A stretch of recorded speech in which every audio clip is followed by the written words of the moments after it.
What's up, everyone? This is a interview from a podcast that I joined with a good friend of mine here in Chiang Mai. So he introduced me. So I just wanted to post it here on my channel and help him a little bit and get my own content for my own channel. So win-win. So yeah, hope you enjoyed the show and check his podcast out as well. Huachuma Talks on Spotify. All right, let's go. Welcome everybody to the Huachuma Talks podcast, episode 1 with Rasmus. We get all of my weird and wonderful friends from around Chiang Mai, the plant medicine community, and then we talk and see what comes out. So today I have Rasmus with me.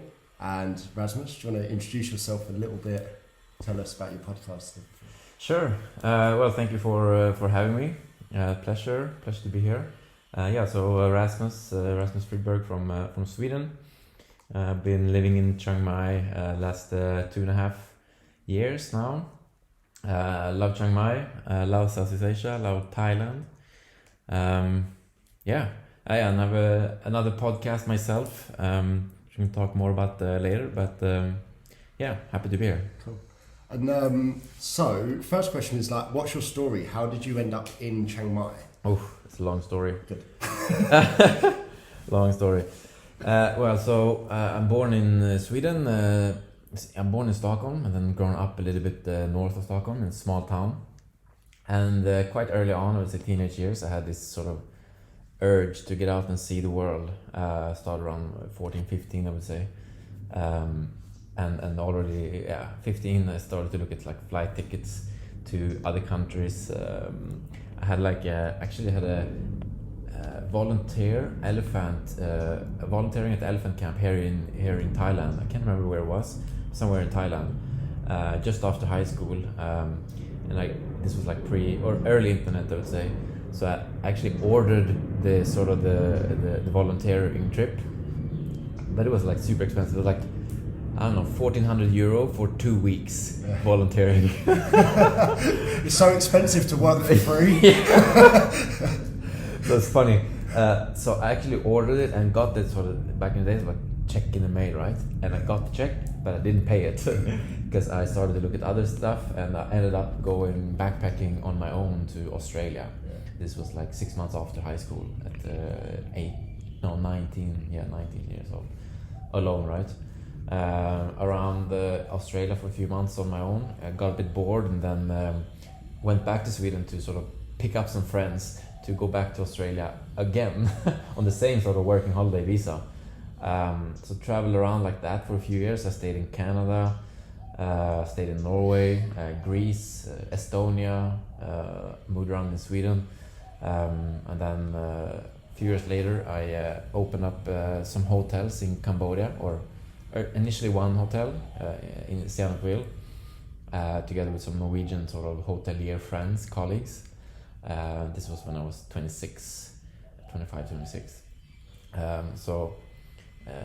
Did that, went very well. The first hotel, I grew crazy fast, and then got a bit greedy, so we decided to get another hotel. Within 7 months, this is crazy to think about. Within 7 months from opening up the first hotel, went so well, one high season, so it's let's get another one. So the second one was a bit more difficult. We brought in some new owners, so we were 6 owners, stuff like that. And then things got a bit sideways. We were all quite young, naive, very sort of, or at least I was. Some of the other guys, well, some of the guys were quite mature, but I was definitely learning. How old are you now? Right now I'm 37. Okay. Yeah, so this was about 10 years ago. Okay. Yeah.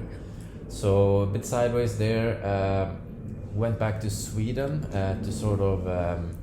I sold my part in the hotels, and then moved back to Sweden, trying to sort of squeeze myself into the Swedish sort of community again, thinking that's what I should do. Try to be normal. Yeah, I tried to be normal as a lost cause.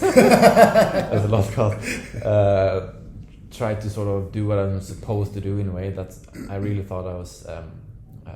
That's what I was supposed to do, but I had this from staying 1.5 year in Cambodia. And moving in and out to Cambodia for a few years, always had this sort of inkling that Southeast Asia is where I'm gonna end up. Like I love Southeast Asia, the Buddhist culture, and just the whole atmosphere. So I knew that at some point I'm gonna move back. But first needed to force myself into the Swedish community again. So I went into sort of Stockholm, downtown Stockholm, and the whole career stuff. Started companies and tried to do the startup scene, even though I'm not not a developer myself. Tried that hustle for a few years. COVID came, and then I sort of lost my job, or mutually decided that it's time to end the position I was at when COVID came. Then I went studied some international relations for a year. Was curious about international politics, tried to understand that. Did that for a year, but found out that I didn't really want to do that either. And then I just decided, okay, let's do the thing I kind of want to, and go to Southeast Asia and just work online and see what's happened.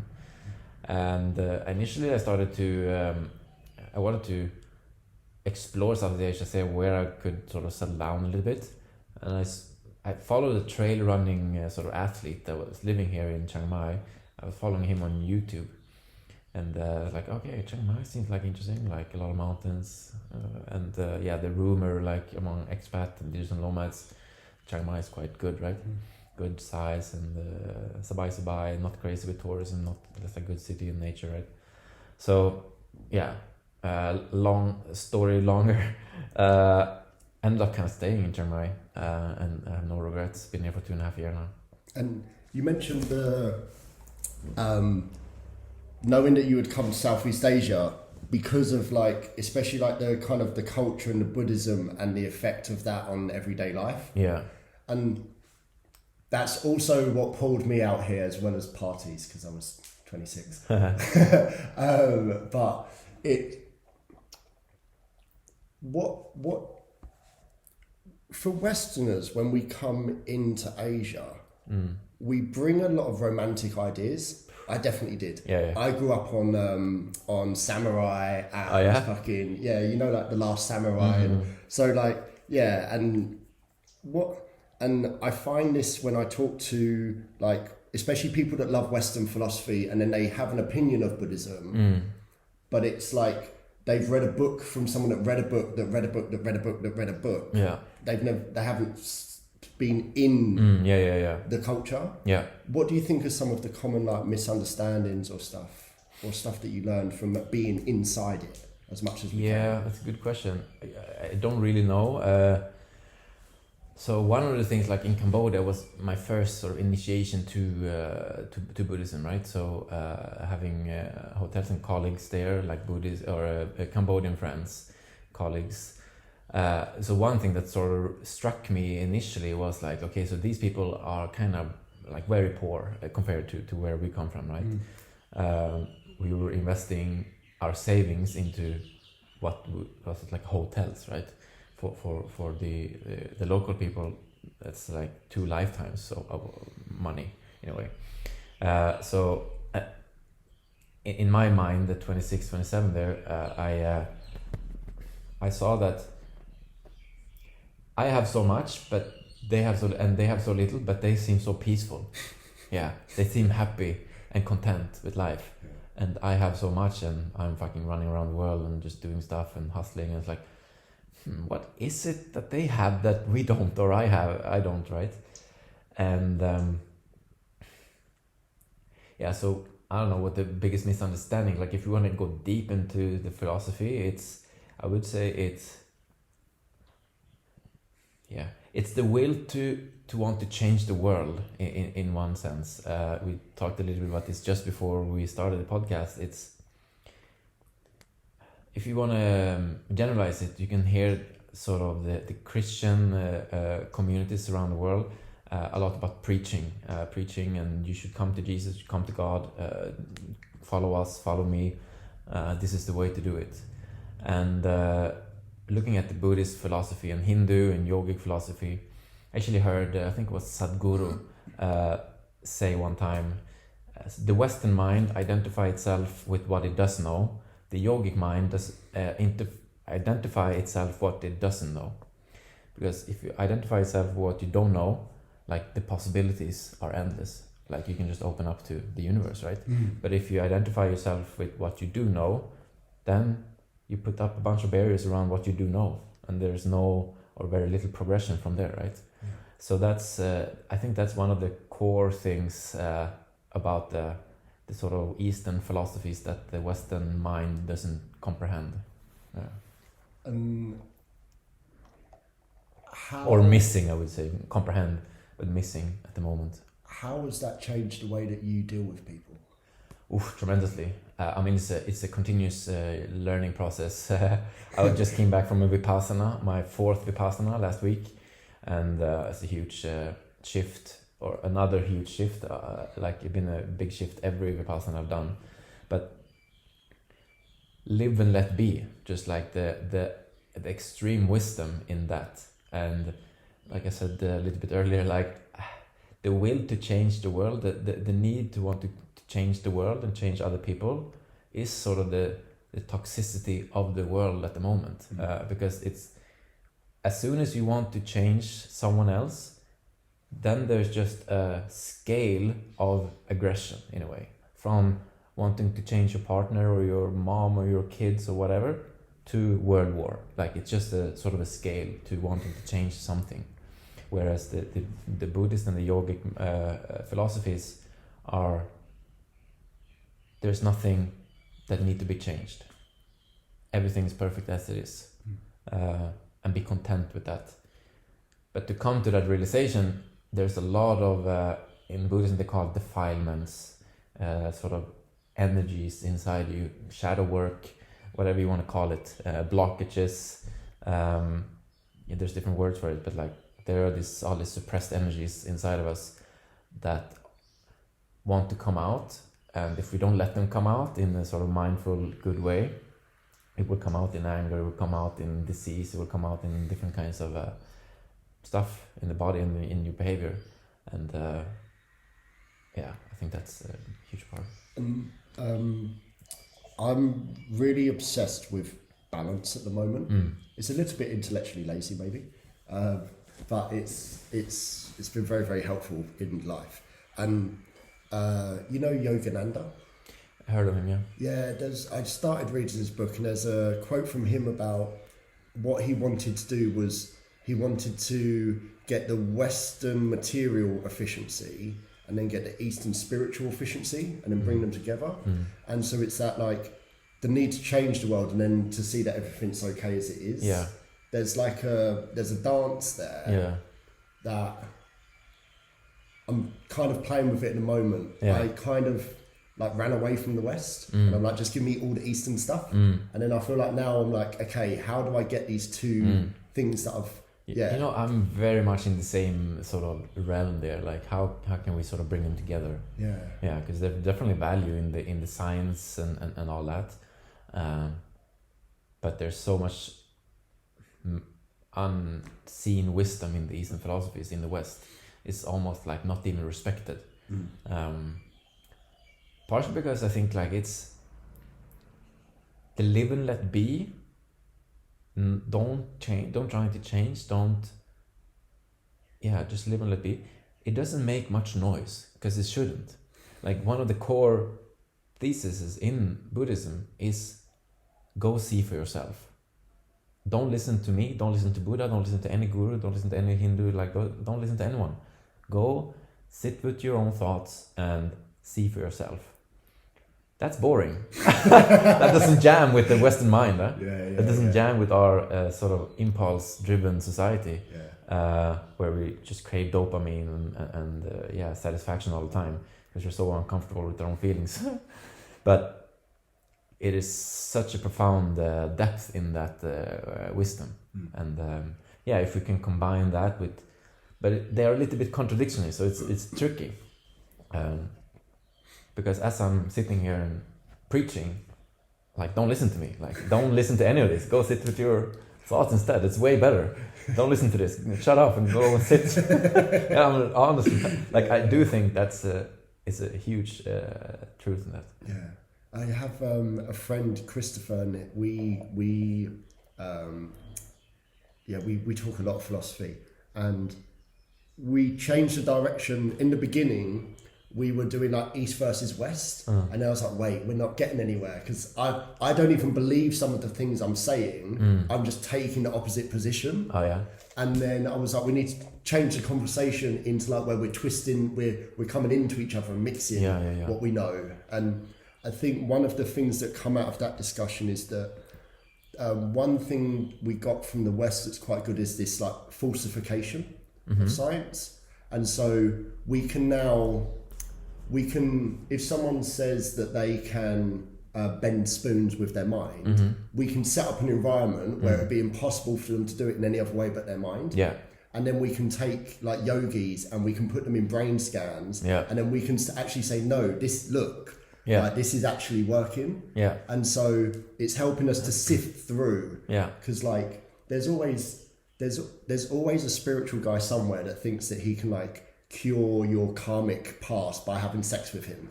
Like, and we need ways to just work out who's full of shit. And so, but then the disadvantage is that like we're only starting with what we can prove, and we can only believe what we can prove, but we can't.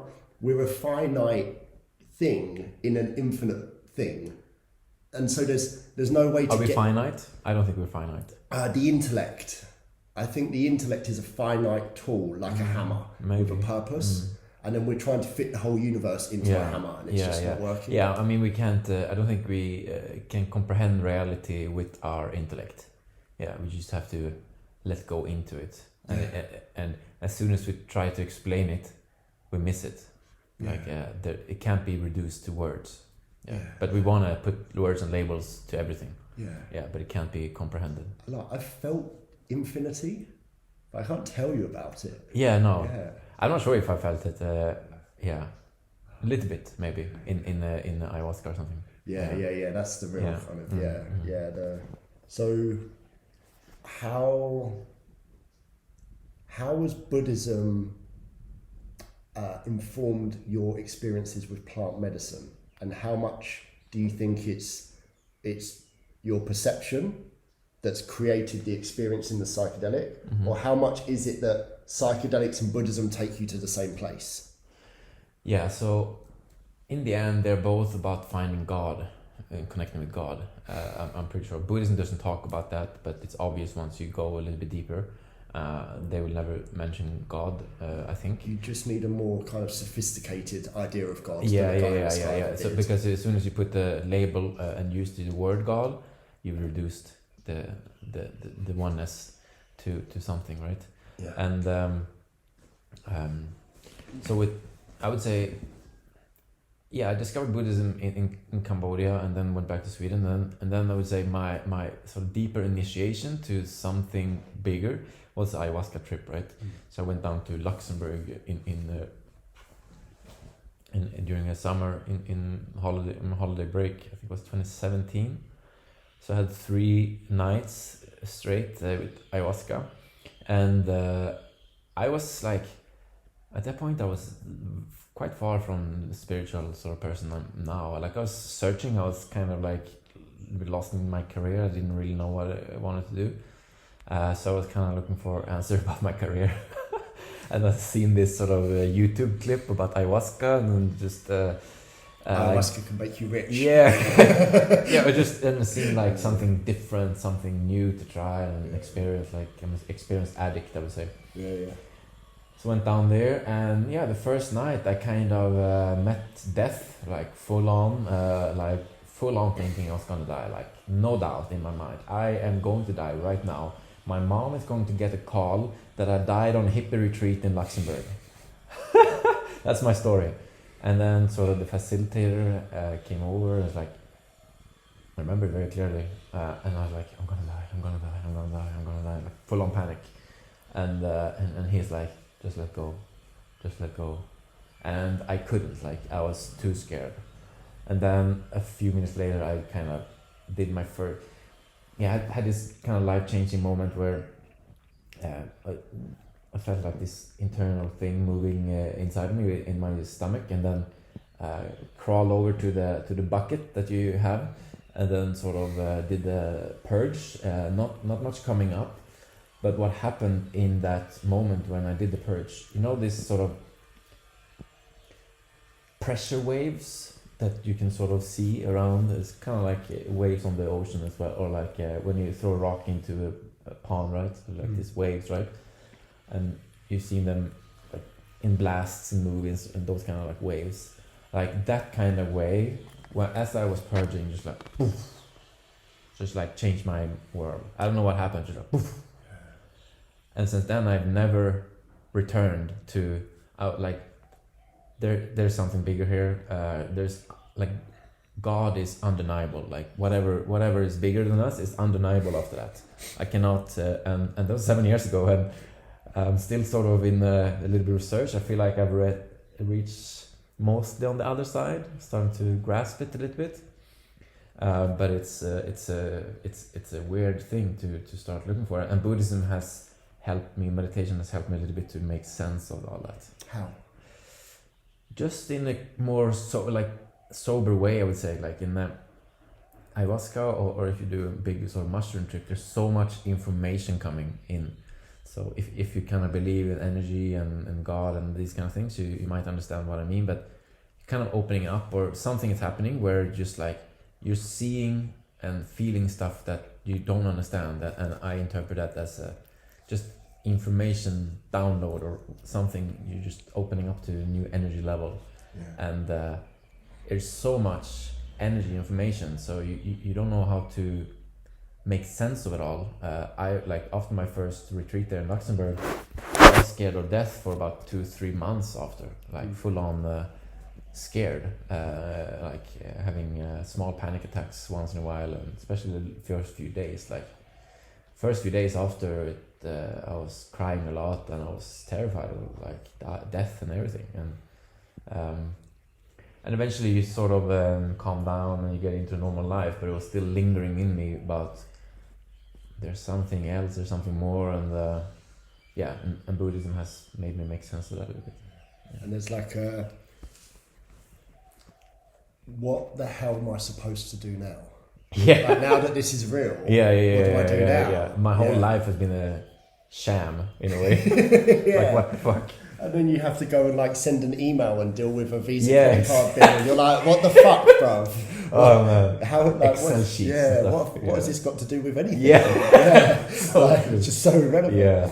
And then the thing I like, I found I've had experience with ayahuasca where after the ceremony I'm lying down, and then there's this kind of entity that appears while I'm in bed, and it's like this kind of alien insect thing with tentacles and arms, and it's talking to me in like, you remember the dial-up internet, like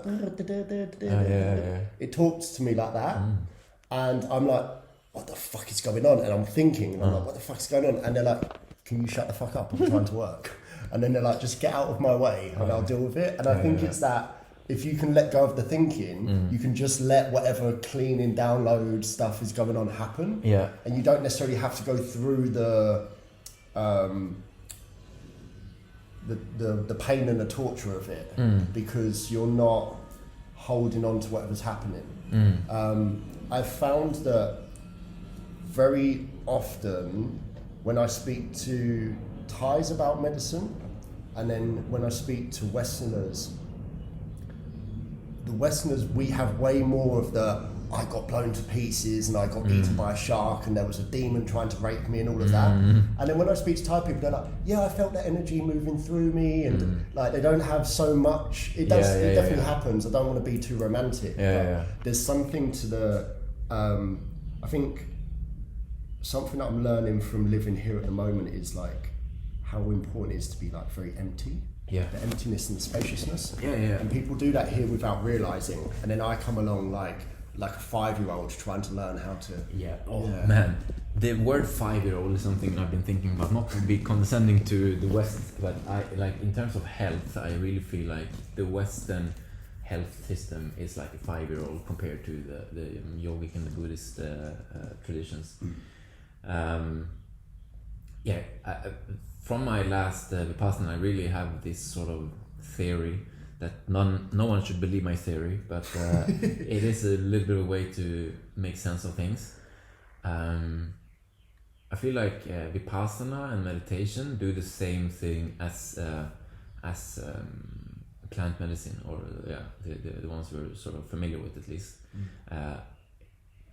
So everything is sort of conditioned energy in my mind.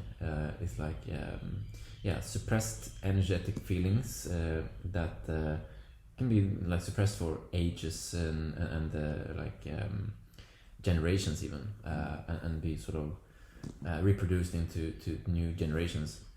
And the last Vipassana I was at, the teacher referred to the founder of the whole Vipassana retreat. They have 32 centers all over the world, right? And that sort of monk that invented the technique and sort of walked alone in the jungle for many months on his own. So he said, like, with Vipassana you can clear up to 10 generations of suppressed energy, but you have to stick to it, right?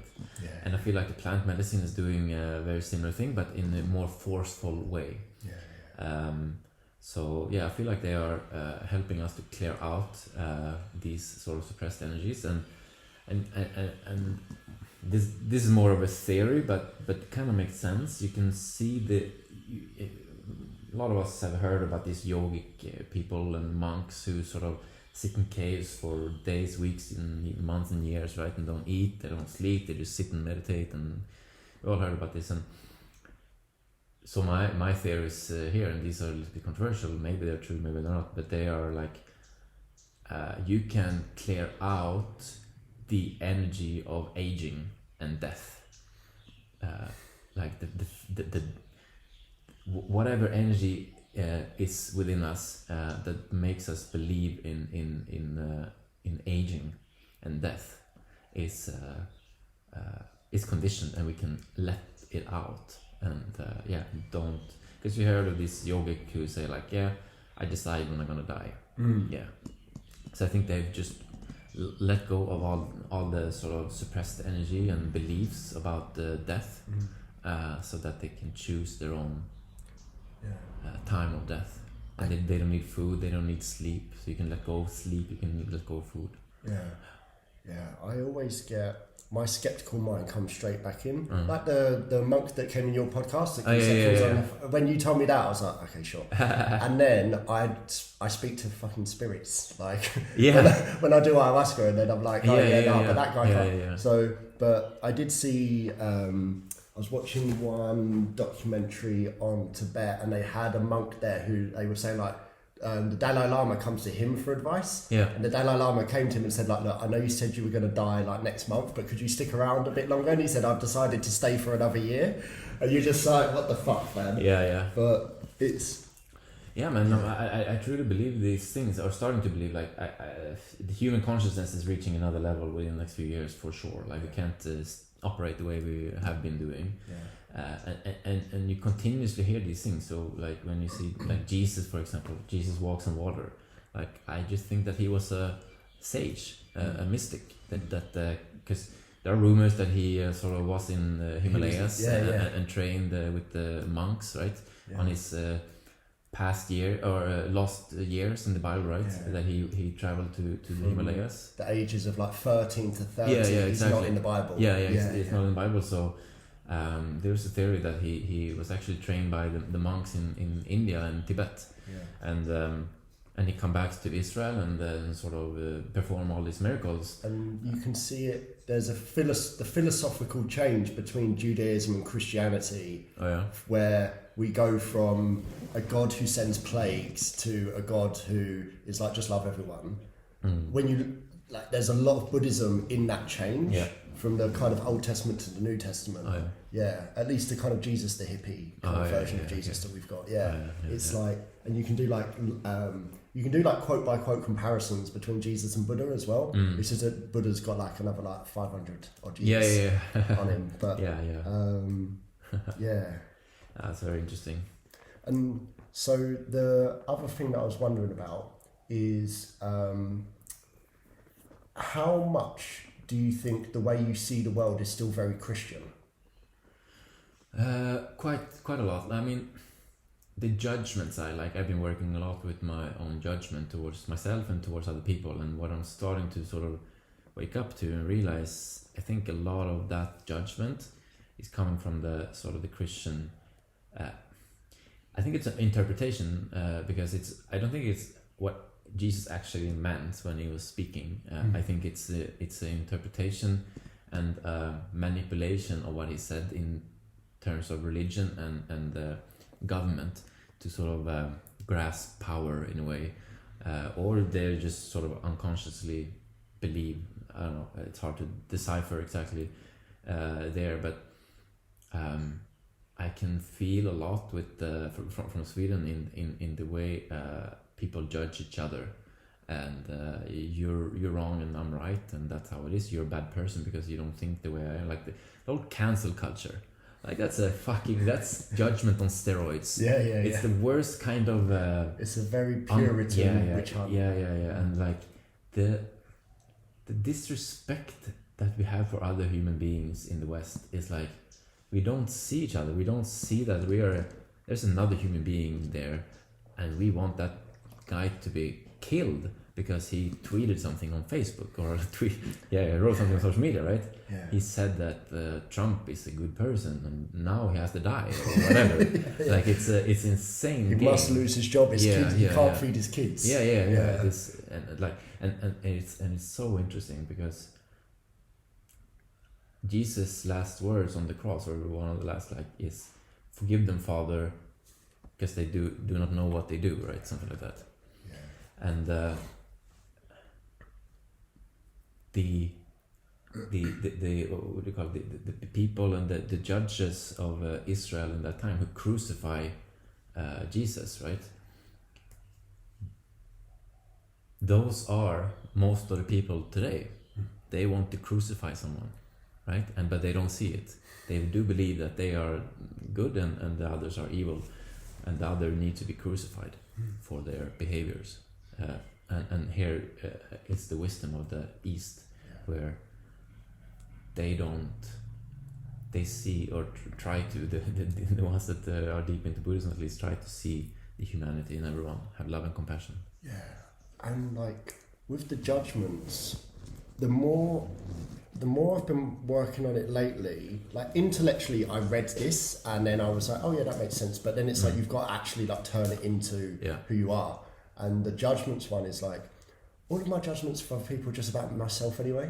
Like, I'm just a fucking narcissist. Yeah. So it's like, if someone's screaming at me about what a terrible person I am, I'm just like, Yeah. But when I was screaming at you about what a terrible when I'm angry at someone, I'm normally angry at myself. So it's like, and then, so it's, and I think that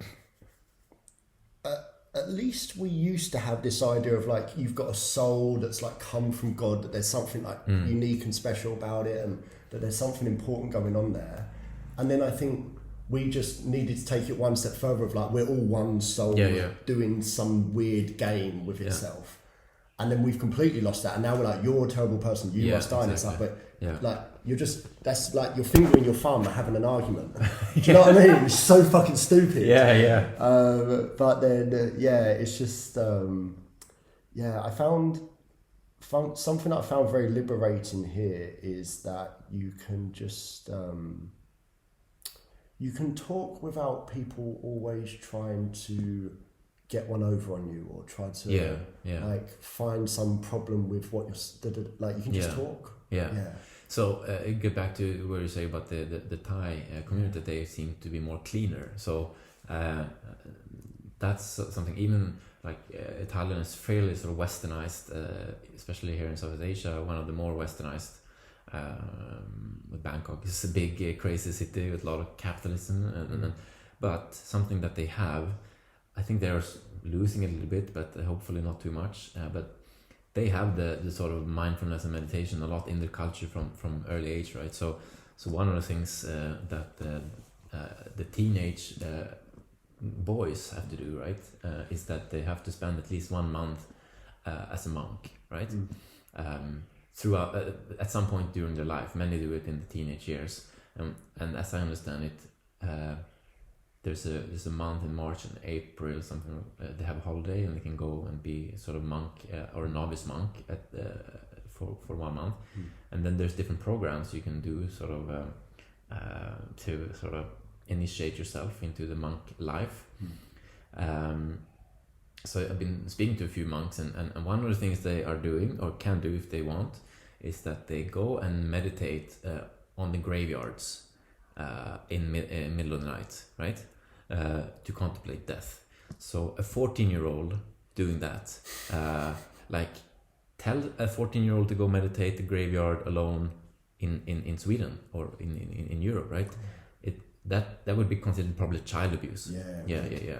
Whereas sort of that ritual about the teenage boys as they are slowly becoming men to realize the depth of life in that way. Like another way they do in Amazon is the ayahuasca they give from early age, right? So they're more connected to life that way. And there's something about, like, I'm sure everyone's got one, especially if you've done like a few ceremonies with ayahuasca or with psychedelics. Is like, I feel like the first thing that you have to do is come up against death, and then that's when it begins. And then the way I was brought up is like death barely even exists. We don't even acknowledge it. Until the last second of life. Yeah, even like until you're like in your teenagers. Yeah. Like even like you're just so protected from the idea that death even exists. Yeah. I still remember being like 5 and realizing that everyone I knew was gonna die, and I was like, "Fuck, I'm gonna die." And it like, you know, I think I probably went crying to my mum, and she went, "Oh, don't worry, mummy's not gonna die." Or, do you know, like we're just in denial. Just an illusion. And then it's like even.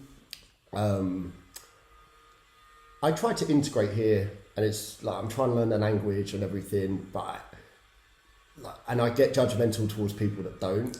But I met with a friend recently, and like one of the things I said to her was like, you just need to get comfortable with death, like because like you'll chill out so much more. So what do you think about death? I definitely think I've been thinking a lot about death the last few years, I would say, and like from the first ayahuasca trip for sure. I was curious before, but like the amount of fear we have for death is just immense. Like that's one of the deepest like suppressed things, right? Like if you have going back to the monk that created the technique, the Vipassana technique, like 10 generations, imagine what have happened in 10 generations. Like a few of your ancestors could have been sort of murderers, like we don't know fully, right?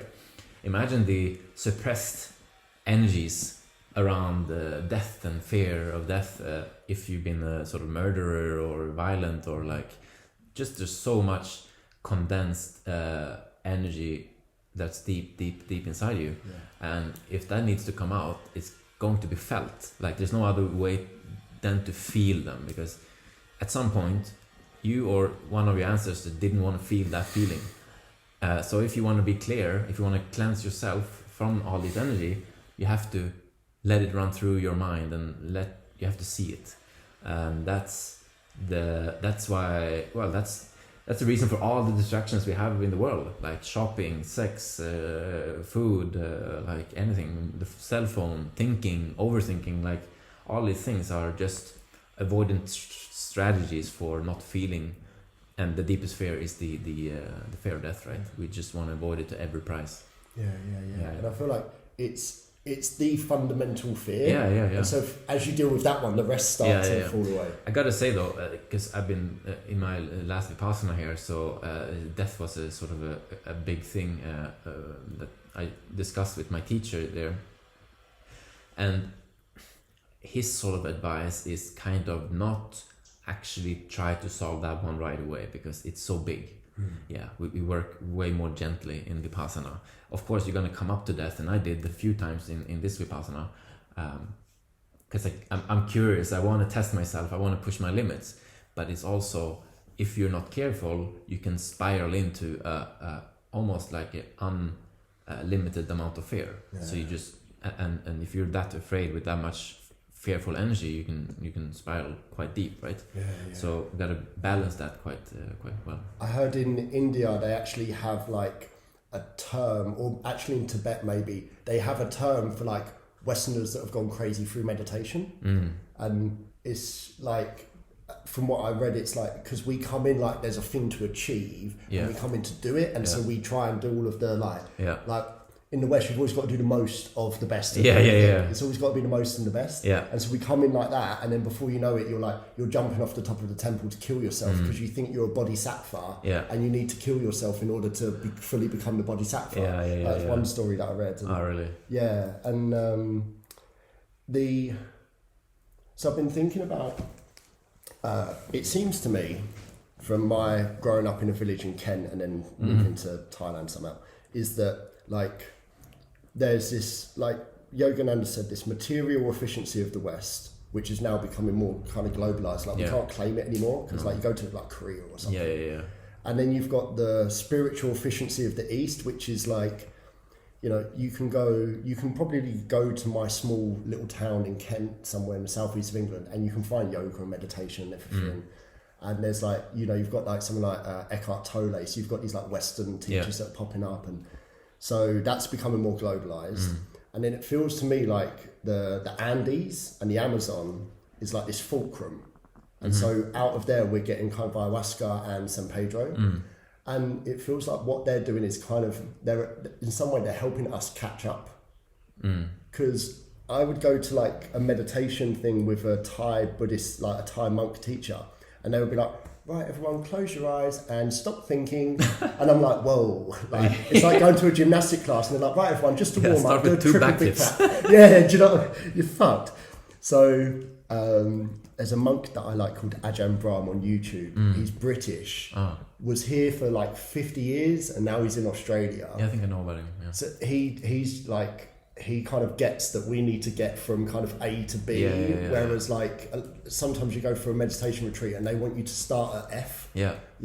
And so I feel like the medicine, like my meditation's changed after medicine. Really? So much. And I feel like it's kind of helping us catch up a bit. I mean, I definitely needed that sort of ayahuasca trip to sort of just to see something that like something beyond me, right? Because it's so hard, like I said with the Sadhguru quote there, like the Western mind identify itself from what it do know. Like it's such a trap, like because we don't know shit, and it's such a limitation. So we want to get out of that, but it's not easy to see. Like you don't know what you don't know, right? It's impossible to see. So you gotta trust. You gotta trust the process in a way, and that's very hard. We want evidence fast as fuck.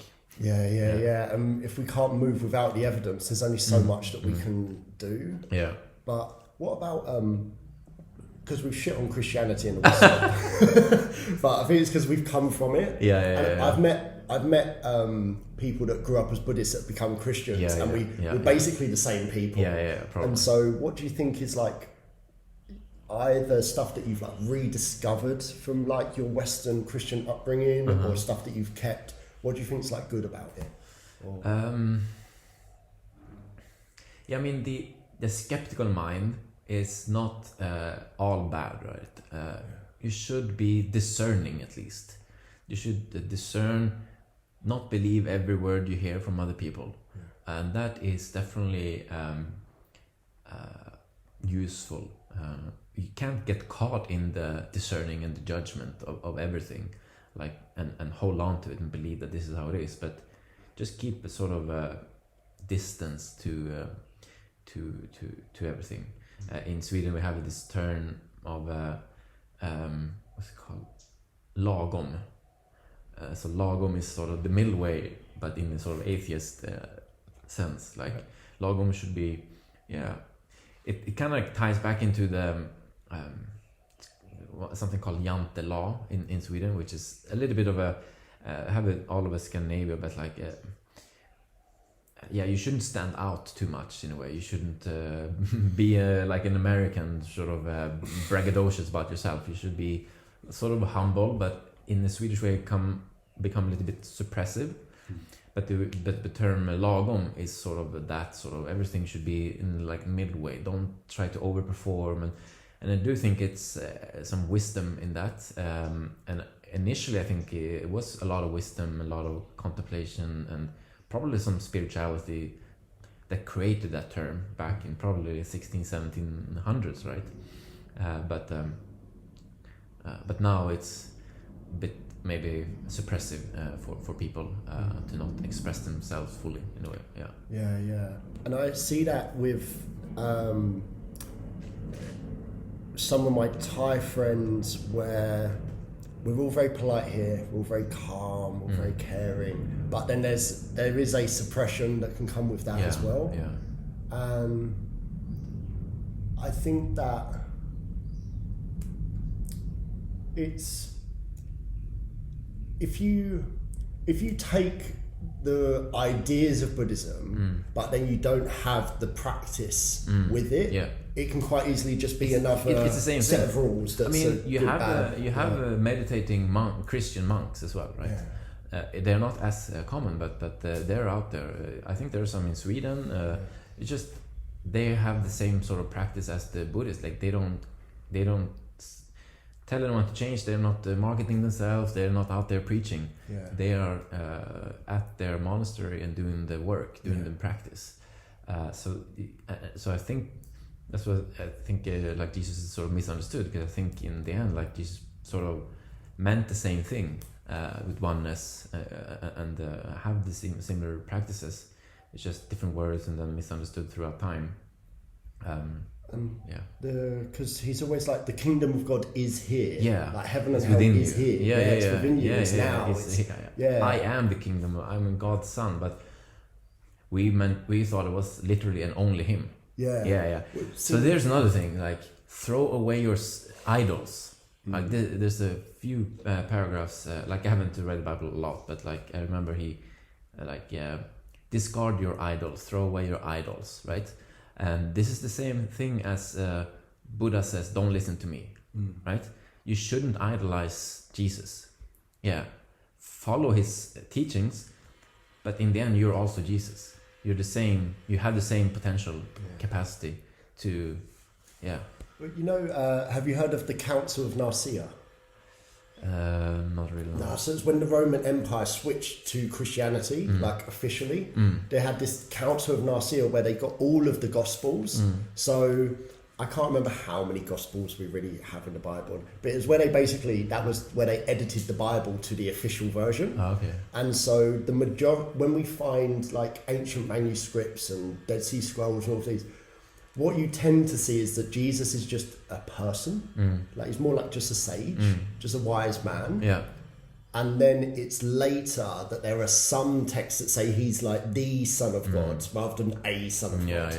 And that's what they favoured when they adopted it to officially make like the Roman Catholic Church. Makes sense. And so it's like they purposely want you to think that God is out there, not in there, because otherwise you don't need to come to their special building and talk to their that's special right. people. Like definitely. And back to the Buddhism, like there's tons of sort of Thai and sort of Asian that go to the temple and give the gifts, but they don't meditate. And one of the things that Buddha emphasized is go and see for yourself. Don't listen to me. And so and I talked to my teacher about this, my Vipassana, like I think it was the last one or maybe the first one. It kind of dawned on me, like Buddha wouldn't have wanted Buddhism, right? And he's like, no, Buddha wouldn't have wanted Buddhism. He's like, don't follow me. But then humans are humans and create this religion and the rules and the structures. But Buddha, you're missing the point if you need the religion, because throw away your idols. There's nothing to follow except yourself. Well, it feels like, because it's like the Buddha's a crest of a wave, and so there's got to be the rest of the wave underneath the crest. I guess so. Like it's kind of like we did a podcast with Aaron Ing, shout out Aaron Ing, mostly yoga podcast, with Jackson, and we got into good versus evil, and so we got into Hitler. Wow, as you always do. And it was like, yes, Hitler was this like incredibly evil individual, but he's the point, the crest of a wave. And so there's like there's all of this fucking whatever, that weird homicidal energy going on, and it comes up in the crest of this one highly damaged individual who has an incredible power to manipulate, and he's the crest of this wave. And so I think this is probably consistent with Buddhist teachings of like, every now and like, because Buddha said he's not the first one, he won't be the last one. But every now and then you just get someone who's the crest of a wave, and they come at the right time, and so it's like it's all of our energy. And we all culminate in these. Probably. And then I think the problem might be getting too attached to like, this is my wave. I'm a Buddhist. I'm English. I'm this. I'm that. And it's all just waves. It's all the same ocean. So kind of like what I alluded to before, like it's once you get into the energy of kind of wanting others to change, wanting the world to change, even your first small opinion about this podcast, like anything, as soon as you get into the energy of wanting something to change, then there's just a spectrum, and the very far end of that spectrum is Hitler, right? He thought that the world would be a better place if there was no Jews, right? Only the Aryan race, and that was his mission, and he believed that. And not to mention any sort of specific movements today, but you can see it in many different situations around the world today, right? Political worlds that are, people just are certain that they are right, and the others are wrong, and they are willing to die for that, and they're willing to kill for that. And that's where I think we need to reconsider.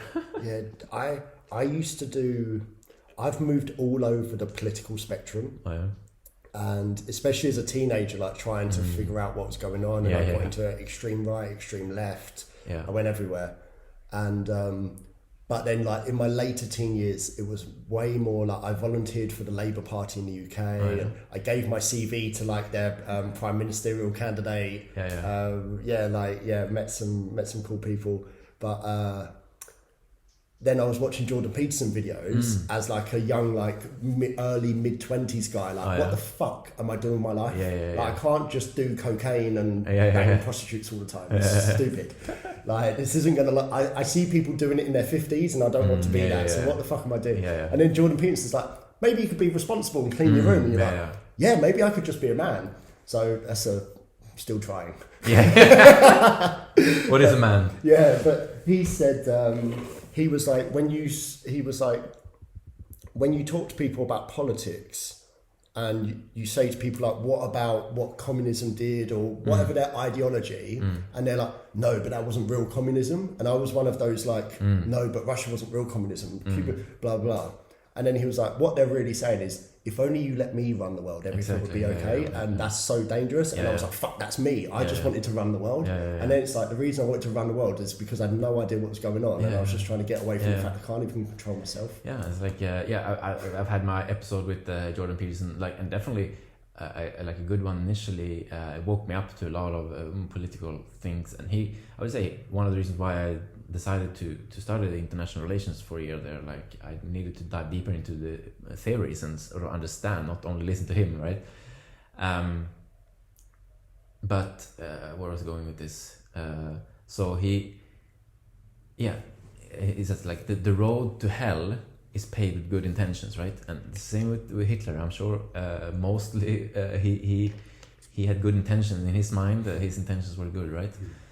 Same as any political organization, they think that they're right and they're good, but just they need to dispense with all the other stuff, all the other people, just make work, all other inconvenient opinions. People, and for Jordan Peterson, like, now I've stopped listening to him last year. I definitely think. He is stuck in that sort of fundamentalist, this is how the world should be kind of mindset. He's still very angry. Very angry. And this is what I was mentioning earlier about the Western system, healthcare system is a sort of 5-year-old in a way. Like, thinking like, if so Jordan Peterson, like, I love him, he has all my respect, but like a world-renowned psychologist helping other people, but still are on antidepressant himself, and there's something wrong. there's this match. Like if our sort of most knowledgeable, supposedly competent health professionals don't have their own health, I can't sort of accept that fully. Whereas if you go into Buddhism, Hinduism, yoga, and some other philosophies, like it's a long, treacherous path, but there is a true and tried way, 1,000 years old, about how to get to freedom and not be angry, sad, homicidal, murderous, whatever it is, right? Just be content, peaceful, and treat people with respect and love and kindness. I can already hear like the old me, or even like people that I know that I'm making imagination in my mind now of like, yeah, but you can't do that because people are cunts. Yeah. And it's like, I think, but as soon as you push things to their extreme, and you're talking about theoretically, you're already fucked. Yeah. Like, don't lie. But what if the Nazis knock on your door and they ask where Anne Frank is? Yeah. Do you just tell them that she's upstairs or not? You fucking lie. Yeah. So, but it's I mean, it comes back to if some Nazis come and knock on your door, like, it's a very hard decision, of course, and that's life. That's how you kind of wanna or have to deal with it. Like, we all encounter these difficult situations in various forms, and we learn from it. What kind of vipassana and the meditation part does is sort of be able to distance yourself and make good decisions in those situations, so you don't get caught in the fear and the anger and the sadness and whatever it might be, and sort of be content with whatever comes at you. Of course, it's a very long journey. It's not easy at all, but it's definitely worth it in my opinion. Yeah. What do you think about the balance between like when to act and when not to act? We mentioned a little bit before we started the podcast here, but like intuition is something that's been coming to me more and more. Like, I've always been like a big thinker.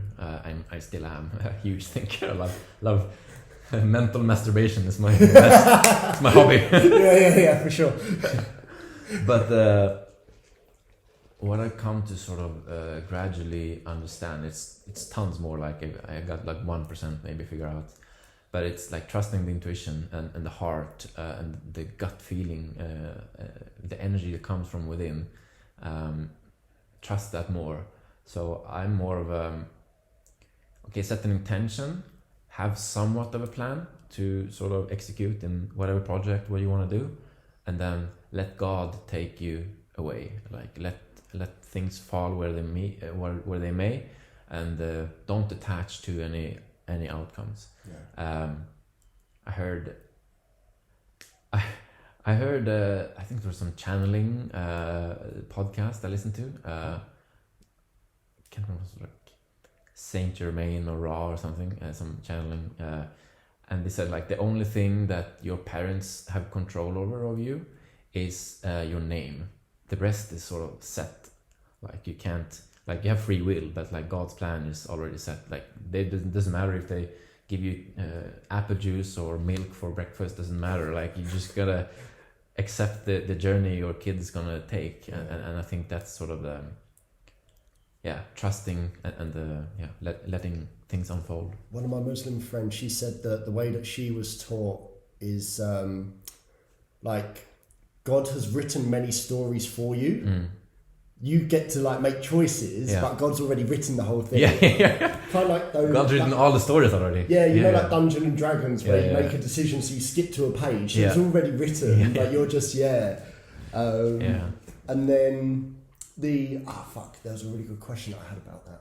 It was like parental guilt. Oh yeah. Have you got kids? No. So there's so much guilt. I've heard about that. Because you're just like, fuck, if I make this decision or that decision, it's okay when it's just like my stupid decision affects me or whatever. But it's like, there's so much guilt involved. Yeah. And especially like, I think there's less here because the way that I've seen parenting here is very much like, well, children are children and you just let them be children, they turn into adults. Yeah. And in the Western style, it's like, if you don't do it exactly right, they're going to fucking, they're going to be a loser. No. Whereas here, they're just like, no, it's like a flower. Like you don't have to check the flower every 5 seconds. Just give it some water when it needs water and it'll turn into a fucking flower. And like, so I think that the only thing that's helped me, maybe my kids will listen to this in 18 years and be like, this is why you're such a dickhead. But is that I'm just thinking like, I've had to do so much work and I can't take their karmic work away from them. Like I can't take away what they're gonna have anger, they're gonna have jealousy, they're gonna have all of that. Whereas I think the illusion that's causing us so much stress, like my mum, like I've had loads of resentment against my mum, and at the end of the day, she's just like trying her best. She's just fucking stupid as I am. Do you know what I mean?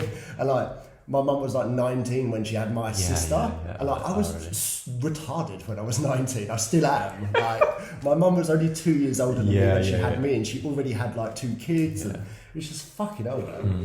And we think that if we can do it just right, our kids will become what we should have become. We didn't because we made silly. And it's like, nah, they're just going to become who they are. And you just got to kind of just, I don't know. I don't really know. No. It's too. It's very complex, and I've got a very similar story, and it's one of my sort of core pieces to work on during this Vipassana. Like, me and my mom's relationship, and I just came to the conclusion that I gotta give her some slack as well. Like, similar. Like, she's young and did her best. And like I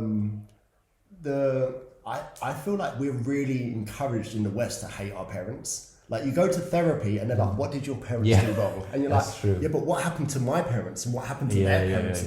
Like it goes on forever. You can't, that was my last ayahuasca ceremony. She was like, it's no one's fault. And she just made me like see that in so many situations of like, it's all so complex. But you go to therapy and the first thing they want to do is like blame your parents. Or maybe they want to let you get that off your chest, but it's always I think it's a common thing that many that is sort of a release or way out to understand themselves a little bit at least. Is to start doing the research about the relationship with the parents. So I think it's an easy way out for the therapist to just start there. It's like, how's your relationship with it? And I can definitely relate and see that like. Very many times it's the relationship to mostly their mom, but then also their dad, right? I heard the Dalai Lama say that the thing that Western psychology gets wrong is it stops at birth. They want to know about everything that happened to you up until your birth in this life, and then they stop. And so it's like what you said with the Vipassana, like we can clear out 10 generations of stuff and previous lifetimes and everything, and we just, I think. I worked in addiction treatment for a long time. And well, actually not that long, but when I was learning how to do interventions, like the drug addict doesn't want help, we corner them and we put them in cuffs and that we don't. But one of the things that we learned in that was like, when you go into the family of the drug addict, what you'll start to see is that the drug addict is the only one paying attention to how fucked everything is.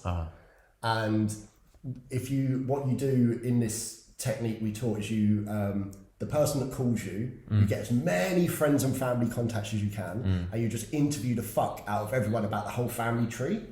And then what you'll find is that when you start planning out family trees and you find out about the suicides and the alcoholism and all of the trauma, is like there's normally like a big trauma.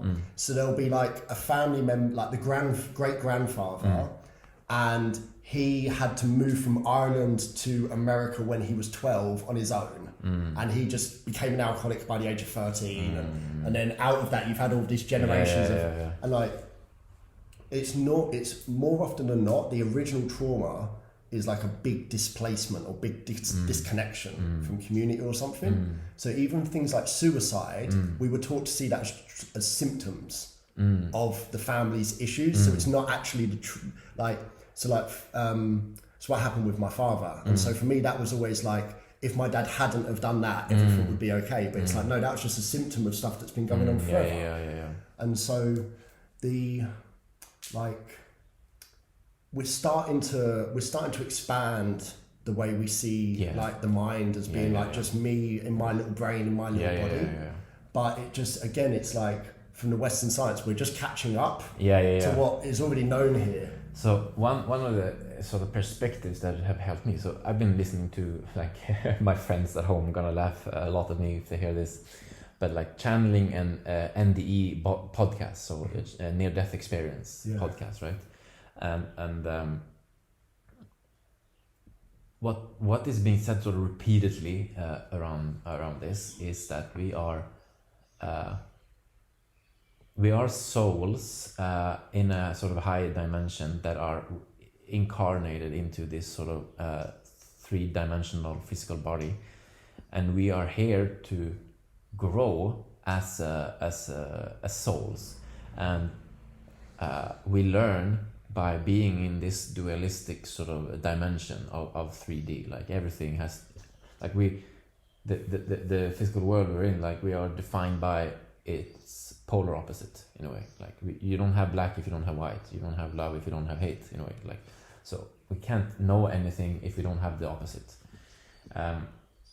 And so if we are here as a soul incarnated to learn as souls, what I've sort of heard is that we are also choosing our sort of soul family before and all the challenges we want to experience in this life. So whatever problem you have in your life, in a way, money, a relationship, sex, whatever, it is the thing you're supposed to overcome in this lifetime, and you're supposed to work on it and let it go and accept God for what it is, and that you don't have any control. You're here to fucking enjoy it. But we're just so stuck in our stories, so we just want to mentally masturbate in that story until we die. Yeah. I feel like it's like the universe is this big self-balancing equation with this weird uncertainty principle. So it's not perfectly balanced all the time, but it's perfectly imbalanced. It's constantly fluxing to maintain balance. Because it's got this like free will uncertainty thrown into it. And so all you're really here to do is just recycle whatever's going on and just like you're like you can still like a duality, but it's like your uncle can molest you, and so you can become a molester, or you can help save people from being molested. Like your dad can be an alcoholic and you can be an alcoholic, or you can be an addictions counselor. Like, and you can get twins born into the same family, and one's going to be an alcoholic and the other one's going to be like a Christian pastor who never drinks. And like, it just seems to me like, for whatever reason, it feels better to me right now to try and be like, quote unquote, good. Like there's some kind of truth to align with, but the thing I'm struggling with is like, well, when you go on, like there are people who want to be bad, bad. So like, I took a lot of resentment from my father passing away after like a big financial crash, and I turned that into a sales career to where all I wanted to do was just rip people off. I was just taking out my vengeance on the world. So it was like, so you can be on the side of dark quite consciously if you want to, kind of thing, but it's you end up very like lost in illusion kind of thing. Or you can go, right, okay, so I have all of this pain, let's sit with it, and it turns into compassion by itself. So like if there's no good and evil, if there's only light and dark, then why not lie? Why not cause pain and suffering to other people?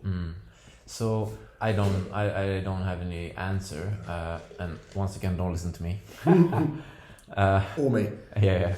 But so what I can say about this, so another sort of channeling I've heard is from Ra, and they talk about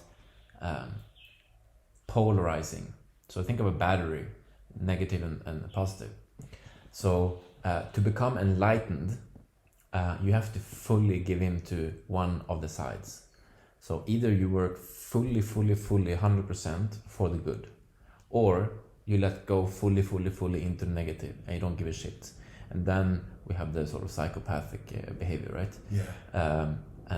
In this sort of channeling, they asked about Hitler, and they said, and they asked like, was he fully polarized to the negative?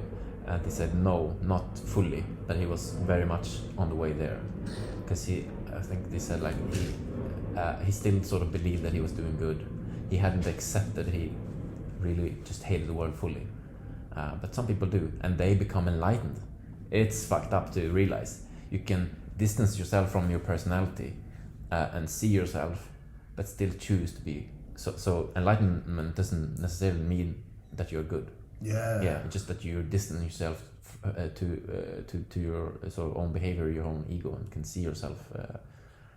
So there's a really interesting thing I've tried to wrap my head around with the shamans in Peru. They have the how did Rafa explain it to me? Essentially, you have like white magic, black magic, and then there's red magic.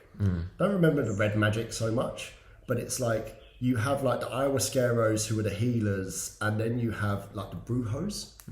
It's like Brujos. I'm definitely saying it wrong, but and so they and the brujos, they're the ones that you go to put a curse on your business opposition, like your competitor. And I was trying to say to my friend, like, but why does ayahuasca help them? Because when I go to ayahuasca, she helps me become nicer. But it's like, no, but that's because that's why you came to ayahuasca. Yeah. But she's a mother, and you watch serial killer documentaries, and the mum's like, but he was such a good boy. No, he wasn't. He was killing rabbits at 5. But it's just like, that's a mother's love. Yeah. So if you come to her and you, with the right, I don't know, kind of technique and skill and everything that an ayahuasca has, and then you say, right, I mother, can you help me do this? She's like, okay. But then also she's beyond good and evil. Like, it's all like these kind of cosmic forces are beyond good and evil, and so it's like this kind of. I would say that then, like, everyone has its karmic path, right? So these bojoneros or what you said, like, they will. I would say they are unconsciously choosing the dark. Like, we've both been there in a way. Most people probably have, where they're just very angry for quite some time, like a few years, right? And they don't see that it's unconscious behavior. They don't see how angry they are. They just like, the world is there to attack them, and they need to defend themselves, and they need to murder people along the way to do it, or steal, or whatever it might be. Just because these bojoneros are for some time doing that doesn't mean that they're always staying that, right? So I believe everyone goes through their dark night of the soul or black path in a way to find the light. There's something about the jungle here. I definitely get the feeling you stand in the Amazon and you stand in the jungle here, and you're like, if I slept here and then I woke up in the other jungle, I wouldn't really know. Like, I wouldn't know straight away, having not grown up in either of them. And there's definitely like their cousins, and you can even see in like species and stuff. Like, you can see like bobinsana, the trees that look like bobinsana here, and but I feel like there's one of the differences here is that when you're in the Amazon, you really get the sense of it doesn't give a fuck about you, and everything's trying to kill you. And then when you're in the jungle here, you don't feel that so much. And I don't fully understand why, but there's an interesting thing that I think PK said of like in Europe, it gets cold in the winter, and everything dies. And if you haven't been working hard all summer to prepare, then you'll die. And if you don't work hard all winter to stay alive, you'll die. And so there's never really any rest. Like, maybe in the agricultural days, but that idea of like, we've got to fucking go, man. Yeah, we have to plan. Yeah, and then in the jungle, I did find that people were. I found that people were more similar to like Thailand than they were to like England kind of thing in terms of attitude and stuff. Like just laid back, family oriented, interconnected, happy. Yeah. But they're definitely harder. Yeah, I mean, I would say so. I've I don't know if you know, but I've been doing like trail running as sort of a hobby. And trail in the mountain, right? Yeah. And you do these sort of long runs. Like last year, I was very into it, and like I did a 100-mile race. I didn't finish. I gave up at 106 kilometers, but it was like 26 hours running, right? So when you do these training runs for those kind of like you're out in the jungle alone for many hours, and at that point you can definitely feel. I was thinking the same, like Raf. I was talking to this with Raf, for example. Like, I if I stop, I feel like everything is attacking me. Like, I need to defend myself. Like when you're deep in the jungle, like there's insects, there's spiders, there's snakes, But so I would also say that we are in the northern Thailand now, right? So if you go down to the similar area around the equator. As the Amazon, you are down in Indonesia, right? Okay. And that's where you have the real jungle. You can always see, like, here compared to Phuket and South Thailand, it's quite a difference in terms of density in the jungle.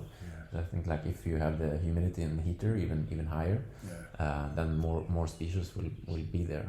So there's more species. Yeah. So maybe that's the magic because what PK was saying is that he thinks one of the reasons why things are so peaceful, like around here and everything, is there's so much abundance. Yeah. There's so many different types of fruit. Yeah. There's so obviously now we've got factory farming and stuff. So but there's so many different types of fruit that are available all throughout the year.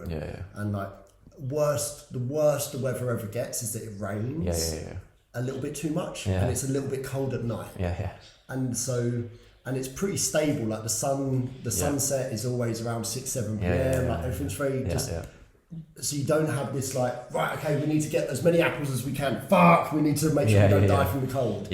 And so he was saying that he thinks that's why we're like more chill here. I definitely think the same, right? Like you don't really like if shit would to go loose and like power outage and kind of world breakdown, like you are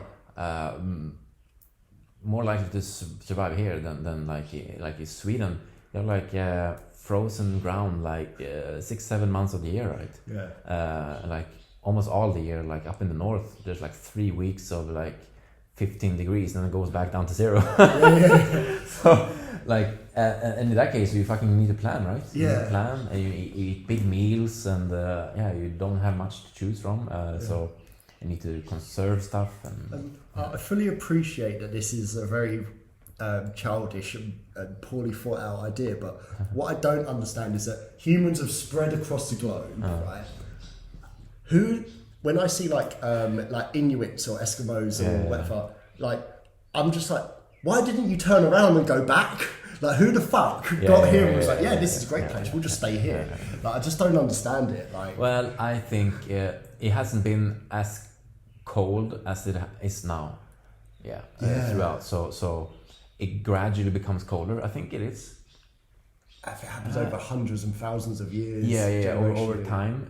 Like if it gradually becomes colder over generations, like you're not suddenly just gonna move away. You gradually adjust, and like you don't want to risk your family, so you stay in the same neighborhood and like in the land you own or something, where even if there's just reindeer and sun a few weeks a year, like even like a more recent example is like if you look at people that live in like Canada and Alaska, like that they've only done that in the last 200 years, and it was already cold. And they went that way, and at no point did they think maybe we just go back to where it's warm. Like they just like, no, we're here now, we're just I suppose if you've trekked hundreds of miles on foot and by horse, maybe you'll just but also like some people are just more inclined for the cold and just enjoy it. Like I have many friends that they rather be in the cold. I guess we are not one of them. I love the heat, but like I have a lot of friends that really enjoy. Like I've always tried to move south, and I got some of my friends that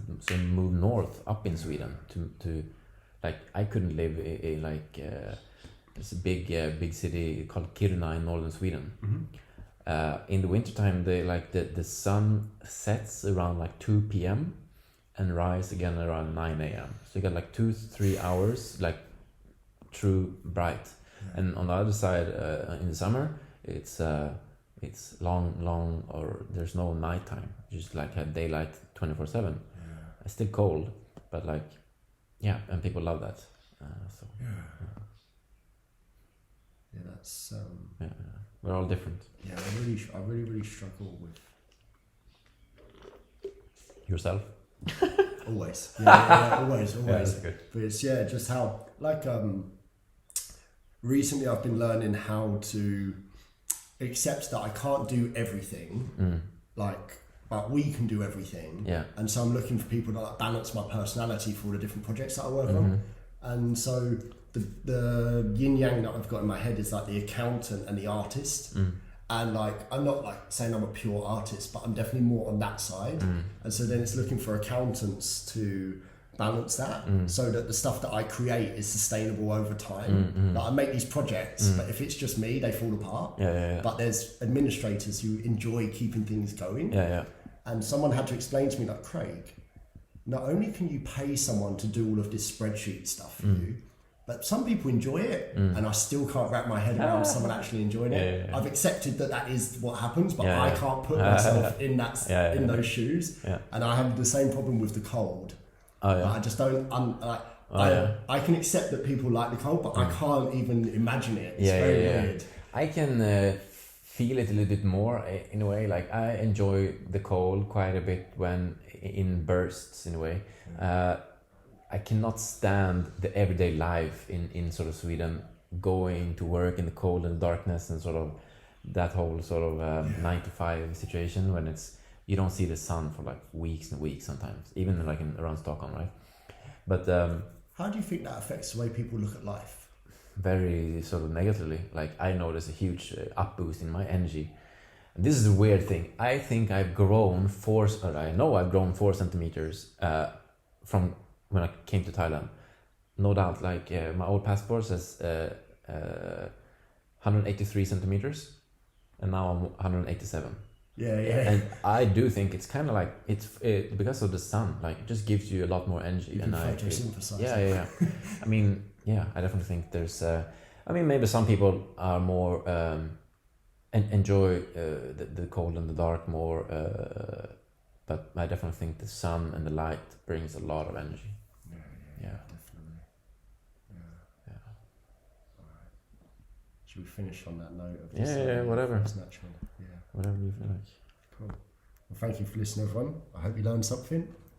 For more Huachuma Talks, go to @HuachumaWalker on Instagram, or you can find us on Spotify. And if you're interested in working with Huachuma San Pedro, you'll see our Huachuma Walks events where we walk to waterfalls in the jungle and stay in farm stays and just spend some time with the grandfather. So for more information, find me on Instagram. Thank you for your time. Bye. Thank you. And also don't believe anything you heard.